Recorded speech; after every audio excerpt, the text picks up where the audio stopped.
Whoa! Yeah, this is cool. God, this actually gives you worse motion than it does with the flipping, when you're flying a real drone. It's so cool.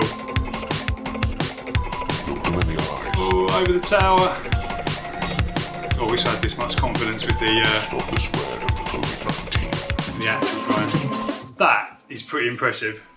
She's looking at me like, what the hell are you doing? This foot nearly came and knocked my camera over. So this is the setup. Looks like a bit of a mess.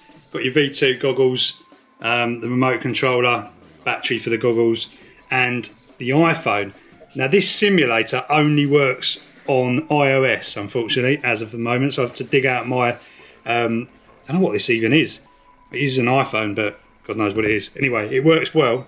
It's not the latest model, and it actually handles it absolutely fine. Right, this is our Sunday's roll. Helen's doing yoga in the background.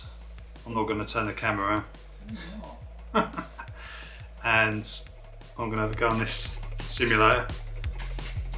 So I hooked up the iPhone so that I can basically just record the screen. I don't know if it's come out. I've never done it before on the iPhone. I usually do it on Android. So when you first start up this sim, you kind of get this screen that comes up. I think you can do like skills training and stuff to, you know, get you to work out where the sticks are and stuff. But I've kind of gone through that, but it's a bit pointless if you already sort of know how to fly. So hit this free flight thing. So you get a few different kind of places that you can fly, like this factory or soccer field or free flight around a parking garage. Is that in the States? Right, so I'm going to do this factory one. That's the one I've been messing around with. It's pretty cool. So we'll go free fly, ready to go. So one of the first things I've kind of worked out with this sort of system, I'm in manual mode at the moment. I actually had to kind of adjust the stick. So on the left hand side, normally DJI stuff has got like a, let's just take these off for a sec. Normally the sticks on the DJI transmitters have basically center stick is sprung, so it kind of springs back to the center. It's kind of normal for DJI stuff. But what you can do is behind here, there's actually like a little Allen key hex thing, so you can just adjust that. Some people were saying that it included that in the box, but I didn't seem to get that. So anyway, I just use one of my little tools to, where's my drink? Oh, sorry. It's not part of my yoga routine. It's not part of the yoga routine. Yeah, so I just adjusted those, and now the stick basically stays down. You know, it's like a proper thing. So yeah, that's what I've done anyway.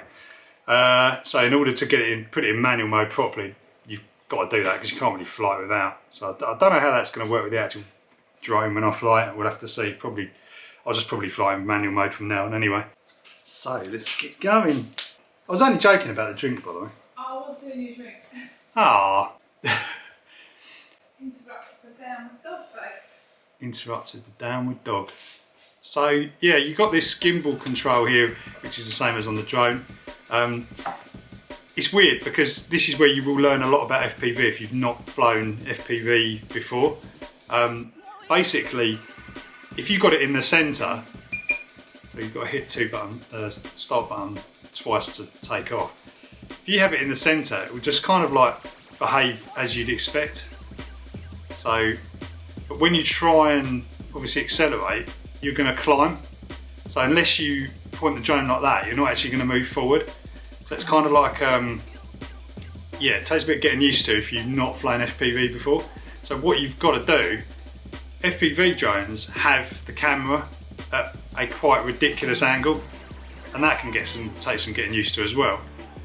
But what we'll do is we'll point the camera up, so you see what's happening, which is basically pointing up in the air. So now you can actually start to accelerate, and you've got your controls. So this is a nice one to learn on this kind of factory thing, because it actually is quite easy. You're not going to hit anything. Well, you probably will, but... Ooh. So it kind of gives you a bit of motion sitting this. You found that yesterday, didn't you, Helen? Yeah. Weird. I was just flying around on the phone and she had the goggles on, and it's kind of like, she's like, enough now, can't handle this. So go over the top of that. Whee! It's pretty cool to be able to do this. You know, if you need a pretty powerful computer to do this if you're trying to do it, you know, in an actual computer setup. And I don't even know how you would get the goggles connected to the computer. Maybe I should kind of figure that out. But yeah, it seems a little bit jerky. I don't know if that's because it's recording it at the same time. It might be, but it's a lot smoother than this normally. Yeah, I think the phone is struggling to actually record, and yeah, that is getting a bit jittery now. Whee. So you get the idea. But yeah, that kind of first tip is kind of something quite interesting. So you see this this home thing that's kind of jazzing around the screen. Jazzing. Too jazzy? See that thing? It's like that's showing you where you took off from, but it's getting really juddery now. So yeah, basically that is the same as on the, if you're flying the drone, you always see that home point, which is so clever. It's like an augmented reality kind of crashing type thing. Look, you can even see that the actual water's clear and the stuff underneath the water there. That's mad. Anyway, alright. Oh god, here we go. Right, I'm getting a bit ahead of myself. So I'm gonna just probably exit this and see what's actually going on, because yeah, it's definitely juddering around a little bit. Other thing as well is you will just annihilate this battery. Like if you do this, I was sitting there probably for like a couple of hours yesterday. It just canes that battery really quick. Found this, it did start to get a little bit jerky yesterday, and then back to home. Come back to home. So yeah, there's other ones like this stadium, this parking lot. I will just literally crash if I try this parking lot one, because I'm just not great at flying in very close spaces. Give it a go. Whoa, whoa, whoa. So, oh. Absolutely useless. So that's where you would probably want to tilt that gimbal down a little bit, give yourself a little bit more. Start it. Yeah, give the. Oh, right, that is really sensitive. Yeah. What are you laughing at?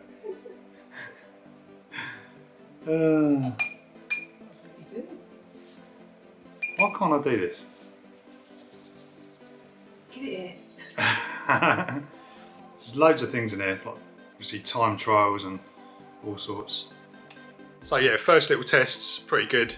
I think this phone just isn't powerful enough to record, you know, and do that, and do the simulator as well. It was working at first, so maybe I just need to restart the phone or something. But anyway, yeah, simulator's looking really good. It's a great way to kind of, I suppose, just test the water and just, you know, have a little practice, especially as it's probably going to be raining if you live in the UK at the moment.